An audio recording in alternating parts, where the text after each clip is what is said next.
Hello students, this is Supriya Mogle, Assistant Professor at Center for Distance Education, Shivaji University, Kolhapur. I am here to discuss about queuing theory in operation research. Okay.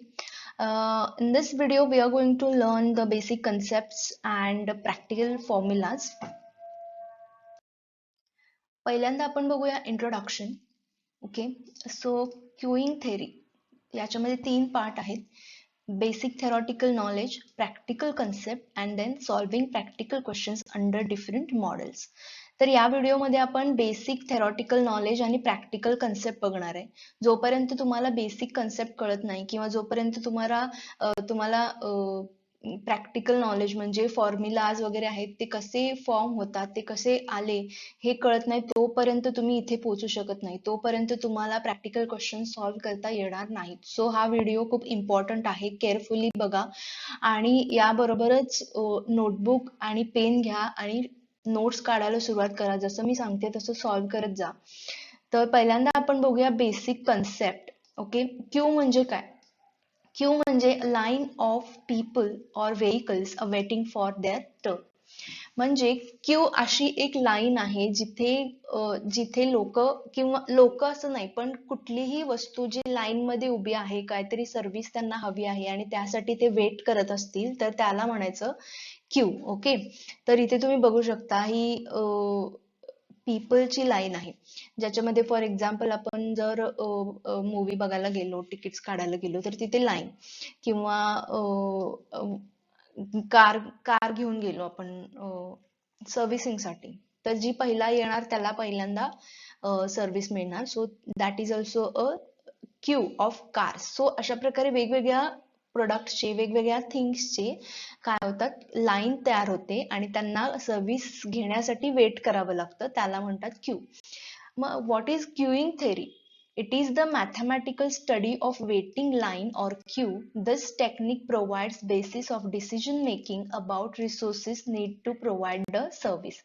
तर queuing theory का study करायची? तर त्या study याच्यामध्ये जी waiting line आहे किंवा Q आहे त्याचा आपण स्टडी करणार, ज्याच्या थ्रू आपण एखादा डिसिजन घेऊ शकतो. कसला डिसिजन?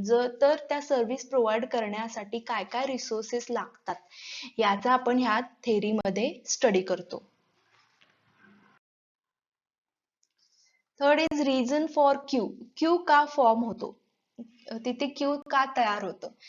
तर a queue is formed when a customer is made to wait due to the fact that number of customers are more than the service provider. याचा अर्थ काय? जेव्हा एखादा सर्व्हिस प्रोव्हायडर तिथे बसला असेल आणि एक माणूस, तिथे लोक उभारलेत लाईन मध्ये, ओके, त्यांना काहीतरी सर्व्हिस हवी आहे आणि ते उभारलेत लाईन मध्ये, पण तिथे जर समजा एकच सर्व्हिस प्रोव्हायडर असतील किंवा थोडेच असतील, मिनिमम सर्व्हिस प्रोव्हायडर असतील, तर ते एकाच वेळेला सगळ्यांना सर्व्हिस प्रोव्हाइड करू शकत नाहीत. त्यामुळे काही लोकांना काय करावं लागतं, वेट करावं लागतं आणि त्यामुळे क्यू तयार होते. ते वेट करतात सर्व्हिस मिळूपर्यंत, ते लाईन मध्ये उभारतात आणि त्यामुळे ही क्यू काय होते, फॉर्म होते. ज्याच्यामध्ये काय लिहिलंय की number of customers are more than the service provider. जेव्हा कस्टमर जास्त असतात पण सर्व्हिस प्रोव्हायडर कमी असतात तेव्हा कस्टमर्सना वेट करावं लागतं. तर त्यालाच काय म्हणतात, त्यामुळे काय होतं, क्यू फॉर्म होतो. Serving time to the customer is more than arrival time of the customer. So reasons to study the queue, किंवा याच्यामध्ये needs of studying the queue असा क्वेश्चन आला तर तुम्ही लिहू शकता. The reasons to study the queue means to find out the cost of offering the service, to find out the cost incurred due to delay in the offering service and to allocate the resources. पहिली गोष्ट अशी की क्यूचा study केल्यानंतर तुम्हाला लक्षात येईल की एक सर्व्हिस प्रोव्हाइड करायला एका कस्टमरला किती वेळ लागतो. इथे कॉस्ट म्हणजे पैसेच असं नाही, तर टाइम किती लागतो, एका तासामध्ये तुम्ही किती कस्टमर घेऊ शकता, एका तासामध्ये किती कस्टमर्सना सर्व्हिस प्रोव्हाइड करू शकता याचा अभ्यास करू शकतो. प्लस तिथे डिले का लागतो, एक कस्टमरला समजा 15 मिनिटात जर सर्व्हिस मिळत असेल आणि तो जर अर्धा तास थांबतोय तर त्याला वेट का लागतोय किंवा त्याला डिले का होतोय सर्व्हिस करण्यासाठी, याचा आपण अभ्यास करू शकतो. Plus two allocate the resources, काय काय रिसोर्सेस लागू शकतात कस्टमर्सना सर्व्हिस प्रोव्हाइड करण्यासाठी. तर ह्या 3 गोष्टींचा आपण स्टडी करू शकतो क्यूज मध्ये. ओके, तर एक्झाम्पल बघूया. When you go to watch a movie to theatre and buy a ticket. Okay, so इथे बघा हा बॉक्स जो दाखवलाय, हे समजा तिकीट विंडो आहे, हा सर्व्हिस प्रोव्हायडर आहे आणि इथून कस्टमर येत आहेत. तर ह्या कस्टमरच्या लाईनला आपण काय म्हणतो, क्यू म्हणतो, किंवा त्याला वेटिंग लाईन सुद्धा म्हणलं जातं. आणि जे तिकीट विंडो आहे, जो सर्व्हिस प्रोव्हाइड करणार आहे त्याला म्हणतात सर्व्हिस प्रोव्हायडर किंवा सर्व्हर पण म्हणतात. आणि ही जी सगळी प्रोसेस आहे ज्याच्यामध्ये कस्टमर क्यू मध्ये थांबतात आणि सर्व्हिस प्रोव्हाइड केली जाते, त्या सगळ्या प्रोसेसला काय म्हणायचं, service facility. Okay, major component of queuing system. तर सेम बघा, कस्टमर अराईव्ह होतात आणि हे क्यू मध्ये थांबलेले आहेत इथे, याला आपण क्यू म्हणतो किंवा वेटिंग लाईन म्हणतो, इथून इथपर्यंत. ओके, ह्या लाईनला फक्त आपण क्यू म्हणतो. आणि इथे जे आहेत हे, ते कस्टमर सर्व्हिस घेत आहेत आता from various types of service providers. इथे सर्व्हिस प्रोव्हायडरच्या इथे एक कस्टमर येऊन उभारलाय आणि तो काय करतोय, सर्व्हिस घेतोय. तर ते आपण क्यू मध्ये म्हणजे क्यू मध्ये पकडणार नाही त्याला. क्यू मध्ये जे वेट करायला थांबले तेच आपले वेटिंग लाईन मधले कस्टमर्स आहेत, त्यालाच आपण क्यू म्हणणार. पण इथे जे आहेत ते, त्यांना आपण काय म्हणतो, सर्व्हिस फॅसिलिटी म्हणतो. इथून इथेपर्यंत जे सर्व्हिस प्रोव्हायडर्स आहेत ते कस्टमरला सर्व्हिस देत आहेत, तर त्याला म्हणायचं सर्व्हिस फॅसिलिटी. आणि जेव्हा त्यांना फॅसिलिटी ती मिळते किंवा जेव्हा त्यांना ती सर्व्हिस मिळते, तेव्हा ते काय होतात, आउट ऑफ द सिस्टीम होतात. म्हणजे ते कस्टमर डिपार्चर होतात, म्हणजे ते बाहेर पडतात. त्यांना सर्व्हिस मिळाली. फॉर एक्झाम्पल, आपण तिकीट काढायला उभे आहोत लाईन मध्ये, आपला नंबर आला, आपला नंबर आल्यानंतर आपण तिकीट काढतो, पैसे घेतो आणि आपण बाहेर पडतो त्या लाईन मधून. म्हणजे काय, आपल्याला सर्व्हिस मिळाली and we are now customer departure. तर आणि ह्या पूर्ण सिस्टीमला, इथून ते इथपर्यंत, याला म्हणायचं सिस्टीम. Okay, queuing system. तर ह्या क्यूइंग सिस्टीम मध्ये मेजर 3 कंपोनंट्स असतात. एक तर customer, then queue and then service channel. Now who is customer here? The arriving unit that requires some service to be performed. These customers may be persons, machines, vehicles or parts etc. तर customer म्हणजे फक्त person नाही, तर Q मध्ये उभारलेला प्रत्येक गोष्ट, प्रत्येक थिंग इज अ कस्टमर. म्हणजे पर्सनची क्यू असेल, म्हणजे आपण कुठेतरी तिकीट काढायला गेलोय तर ती पर्सनची क्यू झाली. मशीन्स असेल, आपण वॉशिंगला नेली सर्व्हिसिंग सेंटर मध्ये किंवा काही रिपेअरीला, तर जी पहिला आली आहे त्याला पहिल्यांदा वॉश केलं जाईल आणि मग ती बाहेर पडेल. That is again a Q of machine. Vehicle same, vehicle असेल किंवा आपण काहीतरी पेट्रोल, आता पेट्रोल भरायला जातो आणि तिथे क्यू असते, जो पहिला जी पहिला व्हेइकल जिथे उभी आहे त्यात पहिला पेट्रोल भरलं जातं. तर it is a Q of vehicle. आणि पार्ट्स असतील, पार्ट्स म्हणजे आपण प्रोडक्शन सिस्टीम मध्ये बघतो, मॅन्युफॅक्चरिंग कंपनीमध्ये एखादा प्रोडक्ट आपण तयार करताना पहिल्यांदा रॉ मटेरियल येतो, मग त्याचं सेमी फिनिश्ड गुड्स होतं, मग गुड्स मध्ये, तर ही तिथे एक सिक्वेन्स असतो, तो पार्ट तिथून मूव्ह होत होत मग फिनिश्ड गुड्स मध्ये कन्वर्ट होतो. तर ते सुद्धा काय आहे, क्यू आहे त्या पार्टचा. ओके, तर त्या सगळ्याला मिळून आपण काय म्हणतो, कस्टमर. इट इज एक important of queuing system. Okay, then next is queue. Queue म्हणजे आपण त्याला वेटिंग लाईन पण म्हणतो.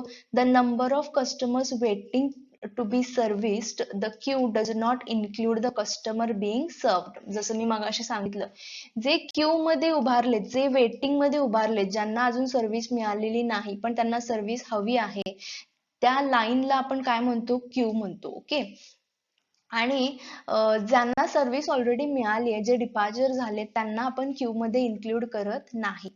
Then service channel. Service channel means the process or facility which is performing the services to the customer. This may be single or multi-channel. म्हणजे service provider जो असतो तो त्या वेटिंग लाईन मधल्या कस्टमरला सर्व्हिस प्रोव्हाइड करतो. ज्या त्या टाइम मध्ये त्याला एक ठराविक टाइम लागत असेल त्या कस्टमरला सर्व्हिस प्रोव्हाइड करायला, तर ही सगळी प्रोसेस जी आहे त्याला म्हणायचं सर्व्हिस चॅनल, किंवा तुम्ही त्याला सर्व्हिस फॅसिलिटी म्हणू शकता किंवा प्रोसेस सर्व्हिस असं म्हणू शकता. तर सर्व्हिस चॅनल हे जास्त यूज केलं जातं, ज्याच्यामध्ये एक कस्टमर येतो आणि सर्व्हिस त्याला मिळते जी सर्व्हिस प्रोव्हायडर त्याला देतो. ही फक्त प्रोसेस आहे ज्याला सर्व्हिस चॅनल म्हणतात. Okay. Next is Q disciplines. आता क्यू डिसिप्लिन मध्ये कोणाला कधी सर्व्हिस मिळणार यानुसार त्याच्यामध्ये 4 टाइप्स आहेत. First is FIFO system. Okay. FIFO means first in first out, म्हणजे customer who comes first he serve first. जो पहिला येईल त्याला सर्व्हिस मिळणार. ओके. फॉर एक्झाम्पल कुठेही आपण क्यू मध्ये उभारलो, आपण बँकेत एटीएम मध्ये पैसे काढायला जातो, तर जो पहिला उभारलेला असतो तोच जाणार एटीएम मध्ये आणि पैसे काढणार, नंतर दुसरा जाईल. तो फर्स्ट इन फर्स्ट आउट, जो पहिला जाणार तो पहिला बाहेर निघणार. Then LIFO. LIFO means last in first out. The customer who comes last is served first. आता लिफो मध्ये कुठे होतं, एकतरी समजा तुम्ही असाइनमेंट सबमिट करता, ओके, किंवा तुम्हाला काहीतरी एक प्रोजेक्ट दिलेला आहे किंवा काही असेल, स्कूलमध्ये किंवा कॉलेजमध्ये तुम्हाला एखादं असाइनमेंट सबमिट करायला सांगितलं आणि तुम्ही टीचरांच्या टेबलवरती ते ठेवता, बरोबर, एकावर एक ठेवता, आणि टीचर जेव्हा ते चेक करतात तेव्हा ते जे वरती फाईल असते, जी वरती असाइनमेंट असते ती त्या पहिला चेक करतात, त्या खालून घेत नाहीत. Okay. So that is LIFO. ते पण एक काय आहे, क्यू आहे त्या पार्टचा किंवा त्या असाइनमेंटचं एक क्यू आहे, ज्याच्यामध्ये लास्ट पहिल्यांदा चेक केलं जातं, म्हणजे लास्ट ज्याने ठेवलंय तो पहिल्यांदा चेक होणार. तर मुलं काय करतात, पहिला माझं चेक होईल म्हणून आधीमध्ये ढकलून देतात, राईट. तर याला म्हणायचं लिफो सिस्टीम. लिफो ही HRM मध्ये सुद्धा वापरली जाते. जेव्हा तुम्हाला मी शिकवलं होतं ले ऑफ किंवा रिट्रेचमेंट, जेव्हा तुम्हाला एम्प्लॉईजना काढून टाकायचं आहे, तर तुम्ही काय करता, त्याच्यामध्ये सुद्धा लिफो सिस्टीम यूज केली जाते. म्हणजे जो लास्टला एम्प्लॉई रिक्रूट झालाय, जो लास्टला अपॉइंट झालाय, त्यांना पहिल्यांदा काढून टाकलं जातं. तर ह्या असतात LIFO. Then priority based. Priority based means a customer is selected for the service on the priority over the others. म्हणजे क्यू मध्ये असलं तरी त्यातले काही प्रायोरिटी दिली जाते काही लोकांना. फॉर एक्झाम्पल आता इथे काय लिहिले, may be depending on some criteria like emergency. Emergency नुसार तुम्हाला प्रायोरिटी दिली जाते. फॉर एक्झाम्पल समजा हॉस्पिटलमध्ये आपण जातोय आणि आपण लाईन मध्ये उभारलोय पण एकाला खूपच त्रास होतोय किंवा त्याचा ऍक्सिडेंट झालाय, तर अचानक त्याला पहिल्यांदा घेतलं जातं आतमध्ये. तर that is priority based. Okay. तर अशा काही गोष्टी असतात ज्याच्यामध्ये प्रायोरिटी नुसार सुद्धा सर्व्हिस प्रोव्हाइड केली जाते. Then random selection. Random selection means a customer is selected for the service at random from among those waiting for the service. म्हणजे रॅन्डमली सिलेक्ट केलं जातं, तिथे काही सिस्टीम नाही, कुठला पहिला आलाय कुठला लास्टला आलाय काहीही बघितलं जात नाही. रॅन्डमली पिक करून त्याला सर्व्हिस प्रोव्हाइड केली जाते. आता याचं एक्झाम्पल म्हणजे आपण देवळात जातो. ओके. देवळात गेल्यानंतर तिथे समजा आरती होत असेल आणि ते आपल्याला ते कापूर जाळून घेऊन येतात, तर ते असं लाईन टू लाईन येतात का, नाही, आपण जाऊन तिथे घेतल्यानंतर रॅन्डमली कोणाला इथे मिळतं, किंवा ते जर प्रसाद वाटत असतील तर ते सगळ्यांना वाटत बसत नाहीत, त्या क्यू मधल्या काहीच लोकांना ते रॅन्डमली त्यांच्या समोर ज्याचा हात येईल त्याला तो प्रसाद देऊन मोकळा होतात. तर दॅट इज रॅन्डम सिलेक्शन. तिथे सुद्धा लोकांची क्यू होती पण त्यांनी कुठलीही डिसिप्लिन तिथे यूज केलेलं नाही, त्यांनी रॅन्डमली काय केलं, प्रसाद वाटला. So that is Q disciplines. त्यानंतर आपण बघूया practical concept. Okay. Practical concept मध्ये फर्स्ट आहे अरायवल ऑफ कस्टमर. आता अरायवल म्हणजे कस्टमर येतोय, तो कस्टमर आपल्याकडे सर्व्हिस घेण्यासाठी. तर अरायवल रेट आहे. ओके. एक्सपेक्टेड अरायवल रेट म्हणतात किंवा मीन अरायवल रेट म्हणतात, आणि तो कशाने डिनोट करतात, या सिम्बॉलने. या सिम्बॉलला म्हणतात lambda. Okay. So the rate at which customers are coming to get the service. Rate at which म्हणजे कस्टमर किती वेळानंतर तुमच्याकडे येतो सर्व्हिस घेण्यासाठी, म्हणजे किती वेळानंतर तो कस्टमर. फॉर एक्झाम्पल तासाला एक कस्टमर येतो, ओके, किंवा दिवसातून एकदा येतो, महिन्यातून एकदा येतो, तर तो रेट जो आहे सर्व्हिस घेण्यासाठी तो येतो, त्याला म्हणायचं arrival rate. And average arrival rate means number of customers coming to get the services within given period of time. Given period of time म्हणजे दिलेल्या वेळामध्ये तो किती वेळा येतो. फॉर एक्झाम्पल एका तासामध्ये यु नो 10 कस्टमर्स येतात, एका तासामध्ये 10 कस्टमर्स येतात. आता हे एक्झॅक्ट 10 येतील का दरवेळेला, नाही, तर हे काय आहे, ऍव्हरेज आहे. ऍव्हरेज काढलाय त्यांनी की मोस्ट ऑफ द टाइम एका तासामध्ये समजा 5 येत असतील आणि दुसऱ्या तासामध्ये समजा 15 आले, तर त्याचा ऍव्हरेज काढून किती येतील. ओके, सो तसा त्यांनी ऍव्हरेज काढला की एका तासामध्ये 10 कस्टमर येतात. म्हणजे तुम्हाला इथे काय कॅल्क्युलेट करायचं आहे, एका तासामध्ये तुम्ही किती कस्टमर्सना सर्व्हिस देऊ शकता, दॅट इज, किंवा एका तासामध्ये किती कस्टमर्स येतात तुमच्याकडे सर्व्हिसिंगसाठी, तर त्याला काय म्हणायचं, ऍव्हरेज अरायवल रेट.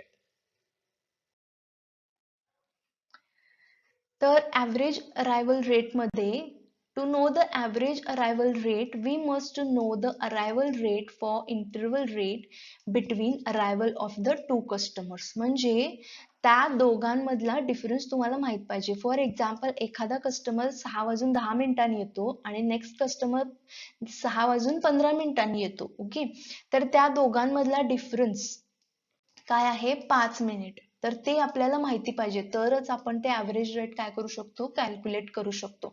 आता हा अगेन मी काय सांगितलं, ऍव्हरेज रेट आहे. ओके, हा कसा काढला त्यांनी ऍव्हरेज रेट, तर त्यांनी पास्ट रेकॉर्ड बघितला. फॉर एक्झाम्पल त्यांच्याकडे सीसीटीव्ही असेल तर ते चेक करतील की किती वेळानंतर आपल्याकडे कस्टमर येतो. फॉर एक्झाम्पल एखादं किराणा माल असेल, किराणा मालचं दुकान, तर तिथे कंटिन्युअस लोक येत राहतात, 5-5 मिनिटाला येतात, ओके, किंवा एका 5 मिनिटामध्ये त्यांनी समजा एक कस्टमर आला, नंतर 10 मिनिटांनी आला, मग 15 मिनिटांनी आला, असं करून त्यांनी जर त्याचा ऍव्हरेज काढला तर आपण म्हणू शकतो की 5 मिनिटामध्ये एक कस्टमर येतो. तर त्या प्रकारे आपल्याला तो टायमिंग माहित पाहिजे. ओके, तो अरायवल रेट आपल्याला माहिती पाहिजे. एक्झाम्पल बघा, customers are arriving at every minute, म्हणजे सॉरी इथे 6 आहे, ओके, 6 मिनिट्स म्हणजे 6 मिनिटामध्ये एक कस्टमर येत असेल, तर calculate average arrival time Wien given period is 1 hour.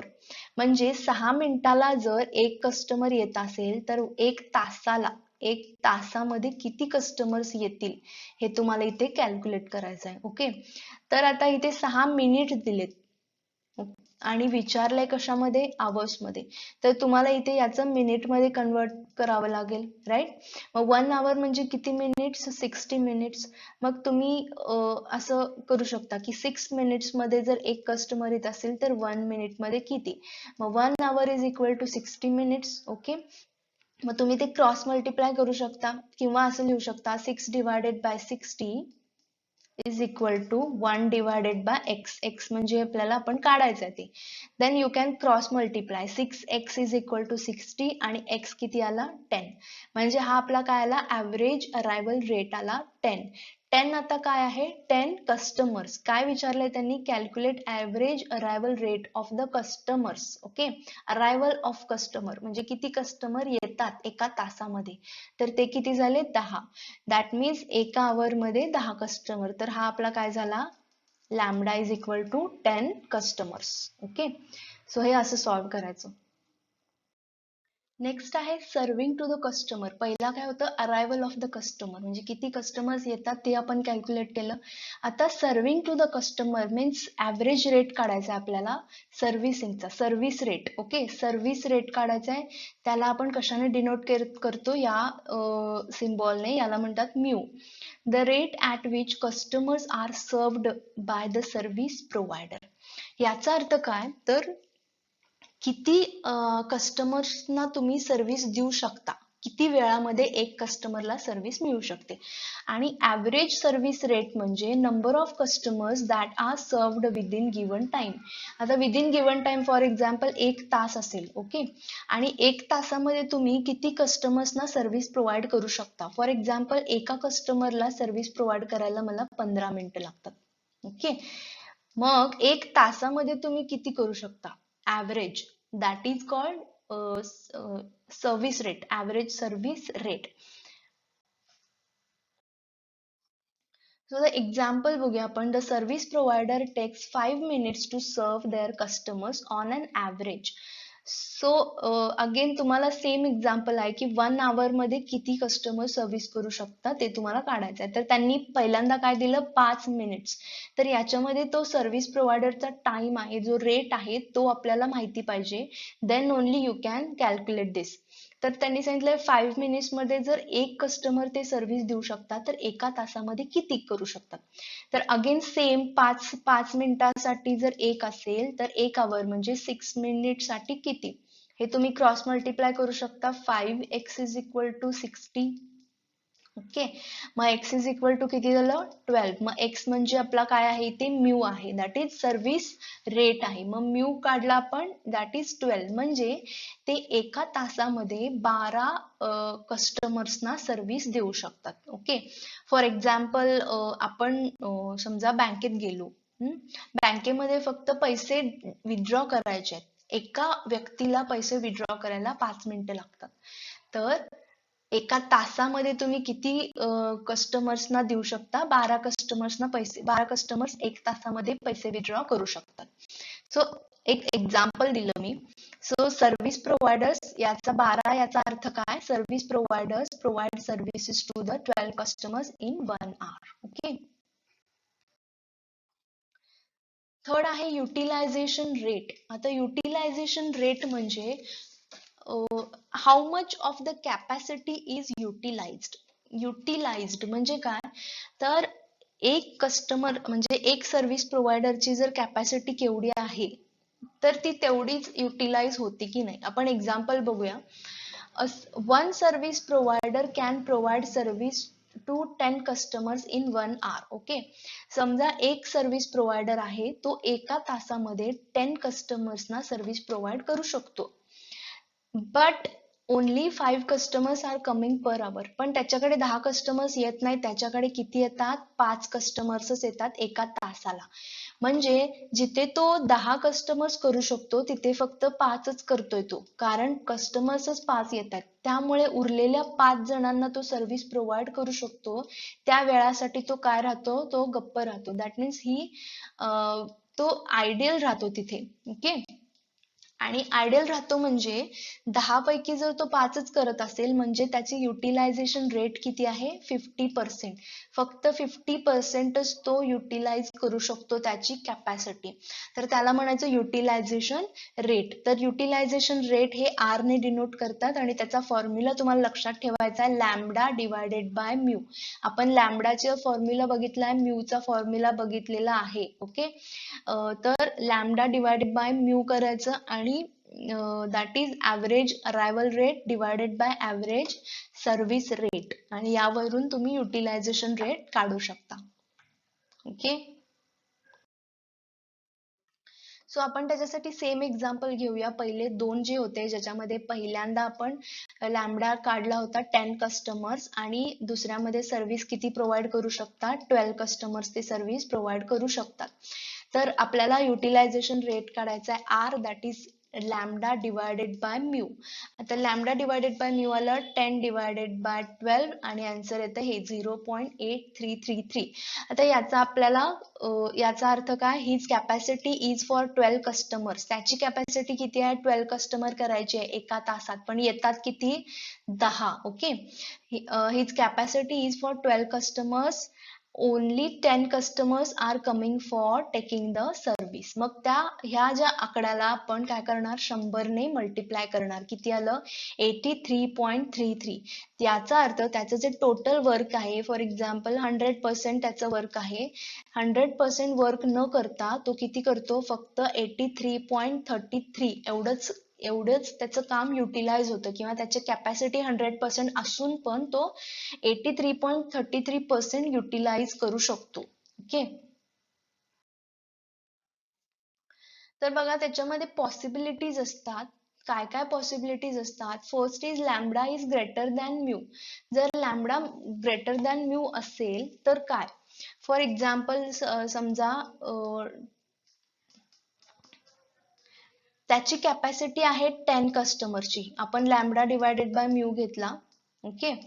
आणि लॅम्बडा आहे 12, म्यू आहे 10. म्हणजे त्याची कॅपॅसिटी किती आहे, 10 कस्टमरना सर्व्हिस द्यायची आहे, पण कस्टमर किती येत आहेत, 12 येत आहेत. ओके. म्हणजे एका तासामध्ये तो 10 कस्टमर्सना सर्व्हिस करता करता काय होतं, 2 कस्टमर्स ऍड होतात. मग दुसऱ्या तासाला तो परत 10 घेतो, तेव्हा परत तिथे 2 ऍड राहतात. ओके. तिथे 2 ते ऍड होत जातात. तिसऱ्या तासामध्ये पण तो 10च करू शकतो, 10च्या वर त्याची कॅपॅसिटीच नाहीये करायची. तर परत ही काय होते, 2 तिथे वाढत जातात. म्हणजे ही लाईन कंटिन्यू तशीच राहते आणि म्हणून ते काय होतं, इनफायनाईट क्यू होतं. ओके. इनफायनाईट क्यू बनत जातो जर ग्रेटर कॅपॅसिटी पेक्षा जास्त असेल तर. किंवा आपण म्हणू शकतो बिझी सर्व्हिस प्रोव्हायडर. ऑब्विसली जर तिथे जास्त कस्टमर्स असतील, त्याला तासाला 10 कस्टमर्स लागतात, तर तो सर्व्हिस प्रोव्हायडर जो आहे तो बिझी राहतो त्याच्या कामामध्ये. फेलर ऑफ सर्व्हिस सिस्टीम.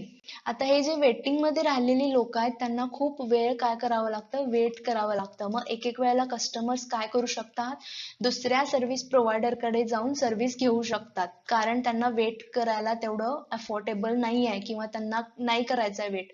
तर ते दुसऱ्या सर्व्हिस प्रोव्हायडर कडे जाऊन सर्व्हिस घेऊ शकतात. त्याचा अर्थ तुमचं सर्व्हिस सिस्टीम काय होतं, फेल होतं. ओके.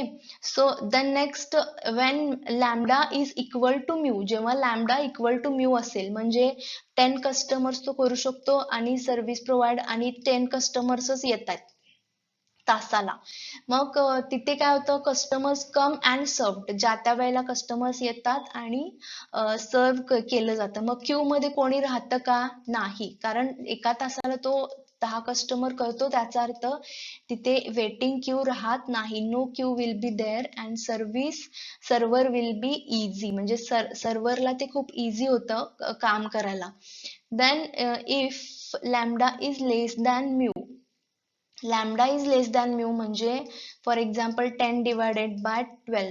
याचा अर्थ 12 करू शकतो तो तासाला, पण कस्टमर येत आहेत किती, फक्त 10 येत आहेत. म्हणजे 2 कस्टमरचं त्याचं युटिलायझेशन तेवढं होत नाही.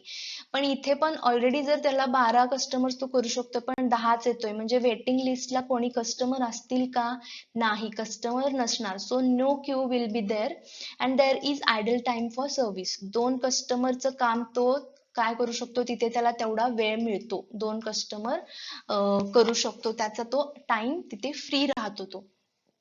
तर ह्या 3 पॉसिबिलिटीज इथे येऊ शकतात.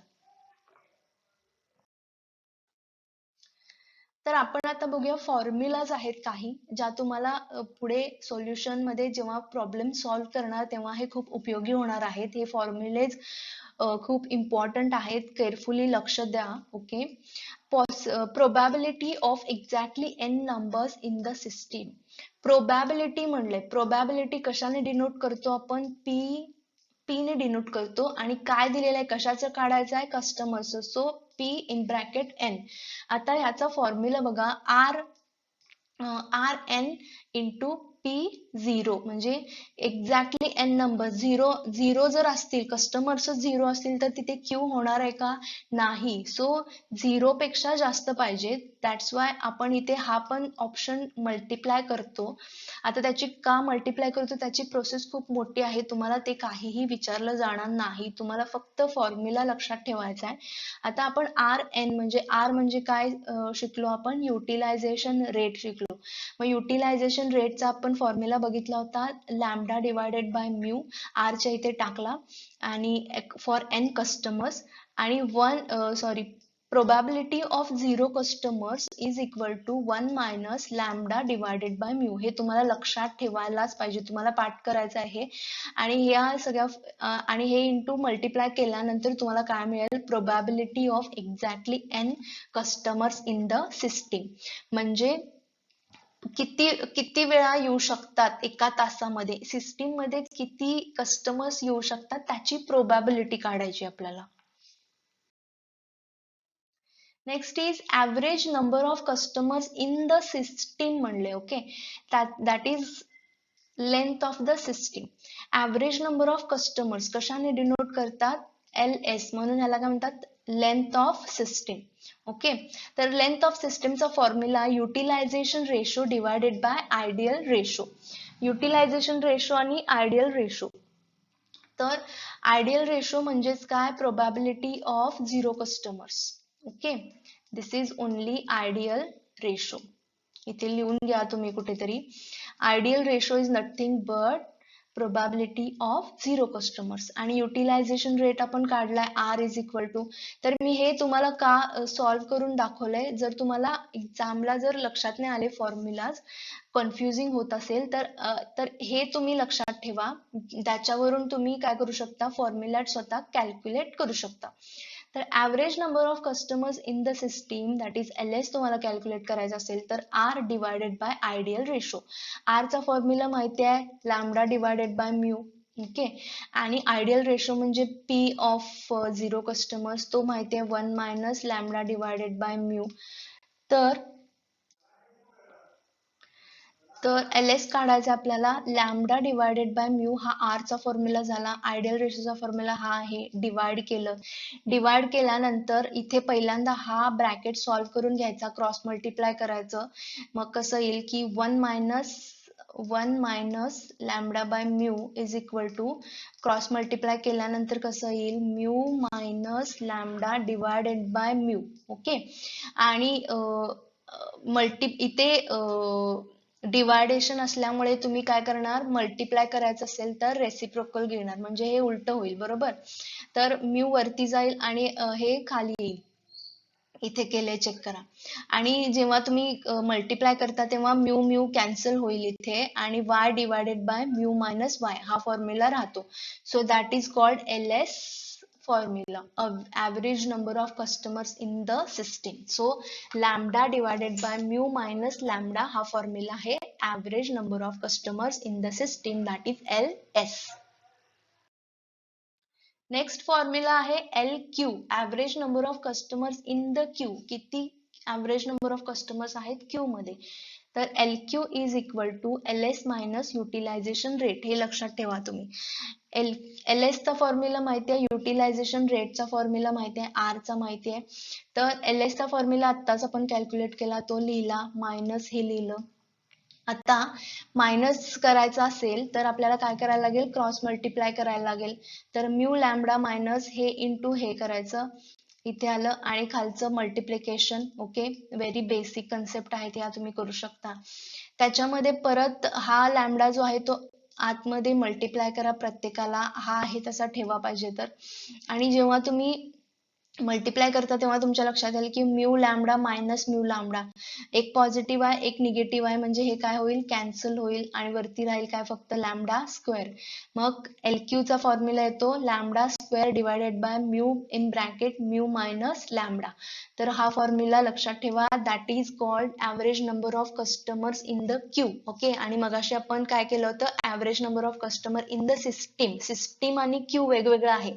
सिस्टीम म्हणजे पूर्ण सिस्टीम मध्ये किती कस्टमर्स आहेत, आणि क्यू म्हणजे फक्त क्यू मध्ये किती कस्टमर्स आहेत. ओके, तर क्यू म्हणून LQ डिनोट करतात, आणि सिस्टीम म्हणून LS असं डिनोट केलं जातं. Then average waiting time for customer in a queue. Okay, queue मध्ये वेटिंग टाइम किती लागतो? WQ is equal to, formula आहे average number of customers in the queue divided by average arrival rate. Sorry, तर average number of customers in the queue म्हणजेच काय? LQ. बरोबर, आणि arrival rate आपण काढला होता. अरायवल रेटला काय डिनोट केलं जातं? Lambda. So LQ divided by काय करायचं आहे? लॅम्बडा करायचा आहे. LQ चा फॉर्म्युला टाका, लॅम्बडा आहे तसा, आणि LQ चा फॉर्म्युला आहे lambda square divided by mu into mu minus lambda.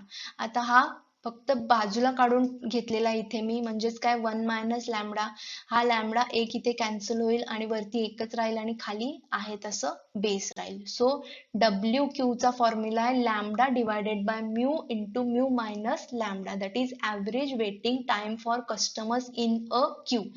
एका क्यू मध्ये वेटिंग टाइम किती आहे कस्टमरचा हे काढण्यासाठी हा फॉर्म्युला यूज केला जातो. Next is average waiting time for customer in the system. आता मगाशी आपण काय केलं, WQ in the Q, Q मध्ये फक्त वेटिंग टाइम किती लागतो, पण पूर्ण सिस्टीम मध्ये किती लागतो त्याला डिनोट करतात WS न, waiting time in the system, WS.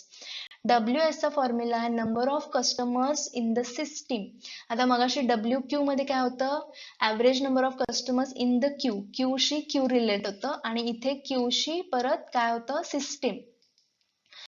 तर system average number of customers in the system त्याला आपण कशाने डिनोट करतो, LS ने, लेंथ ऑफ सर्व्हिस. ओके, आणि ऍव्हरेज रेट म्हणजे काय, अगेन लॅमडा. LS चा फॉर्म्युला तुम्हाला माहिती आहे, lambda divided by mu minus lambda आणि into 1 minus lambda. Lambda lambda cancel होईल आणि WS चा फॉर्म्युला येईल 1 minus mu 1 divided by mu minus lambda, 1 divided by mu minus lambda. This is the formula of WS, that is average waiting time for customer in the system. Okay. Next is expected length of non-empty queue. Non-empty queue म्हणले expected length of non-empty queue, किती length आहे त्याची. तर LQ आपण denote कशाने करतो की customers in the Q. Okay, average customers in the Q.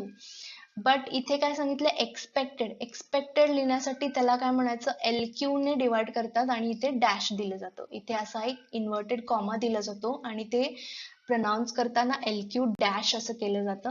त्याचा फॉर्म्युला आहे expected number of customers in the queue. Expected म्हणलंय, एक्सपेक्टेड म्हणून इथे हा इन्व्हर्टेड कॉमा येईल and divided by P more than one customer in the system, म्हणजे probability of more than one customer in the system.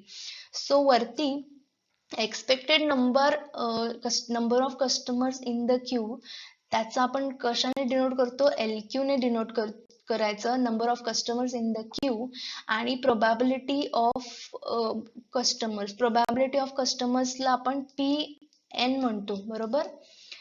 पण P0 पण असू शकतं जर 0 कस्टमर्स असतील तर, पण मोर दॅन 1 कस्टमर म्हणलंय त्यामुळे P ग्रेटर दॅन 1 लिहायचा इथे. आता आपल्याला LQ चा फॉर्म्युला माहिती आहे आणि probability of N greater than 0, greater than 1 sorry. तर LQ चा फॉर्म्युला लिहिला डिवायडेड बाय, आता P हा तुम्हाला लक्षात ठेवावा लागेल, N ग्रेटर दॅन 1 चा फॉर्म्युला आहे lambda divided by mu bracket square. Okay, मग ब्रॅकेट स्क्वेअर टाकल्यानंतर आहे तसं लिहिलं, दोन्हीकडे स्क्वेअर स्क्वेअर केलं, त्याच्यानंतर इथे डिवाइड असल्यामुळे मल्टिप्लाय होऊन हे उलट होईल, म्हणजे म्यू वरती जाईल आणि लॅमडा खाली येईल, मग हे लॅमडा स्क्वेअर कट होईल आणि देन इथे दोन म्यूज आहेत, म्हणजे एक म्यू इथला कट होतो आणि हा एक कट होईल. दॅट मीन्स काय उरेल, mu divide by mu minus lambda. So this is the formula for LQ dash. LQ dash म्हणजे काय, expected length of non-empty queue.